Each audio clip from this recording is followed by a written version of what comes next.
So kahapon nga po ay bago magsimula ang Game 4 ay nasungkit ni Junmar Fajardo ang kanyang ika-13 Best Player of the Conference Award. Bagay na napakahirap nang maabot nang dahil sa layo ng agwat niya sa mga susunod na may pinakamadaming nanalo ng Best Player of the Conference.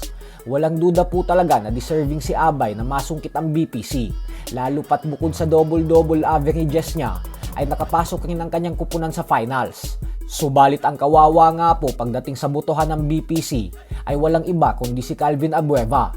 Kung nakapasok po kasi sa semis ang kanyang team ay hindi natin maitatanggi na karapat dapat din niyang makuha ang BPC. Pero mukhang kahit madala niya ang Titan sa semis ay hindi pa rin siya mananalo ng BPC dahil kitang-kita sa media voting na kulelat si Calvin. 87 votes lang po kasi ang nakuha nito sa media kumpara sa 569 votes ni Fajardo at 276 naman para kay Juan Gomez Del Llano. Madami-dami na rin ang nadali ng media votes nang siyang dahilan kung bakit hindi nakakuha ng MVP o BPC ang mga deserving na players. Bukod kay Abueva, ay ilang beses ding napagkaita ng MVP award ang Ginebra legend na si Mark Aguiwa sa nakaraan, dahilan kung bakit isang beses lang itong nakapag-MVP. Pero ganun pa man ay congrats pa rin kay Junmar Fajardo kasi walang duda na deserve niya talaga ang BPC ngayon.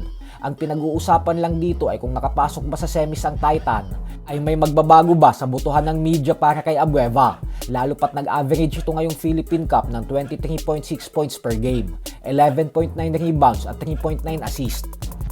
Sa kabilang banda naman mga idol ay aminado nga po si CJ Perez na ang isa sa mga dahilan kung bakit nagawa silang tambakan ng TNT sa Game 4 kahapon ay nang dahil sa mas gigil at mas gusto nitong manalo kaysa sa kanila.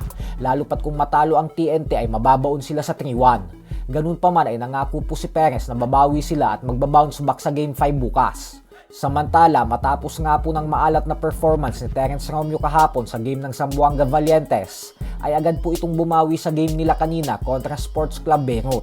Kumamada po ng 20 points si Romeo at sinamahan niya pa ito ng 8 assists at 5 rebounds, dahilan kung bakit nasungkit na ng Zamboanga Valientes ang kanilang kauna-unahang panalo sa Dubai International Basketball Championship. Nagtapos ang game sa final score na 83-72. Nakakapanghinayang lang dahil hindi na tayo makakaabante sa next round nang dahil sa unang 3 talong nalasap ng kupunan. So hanggang dito na lang po muna tayo mga idol.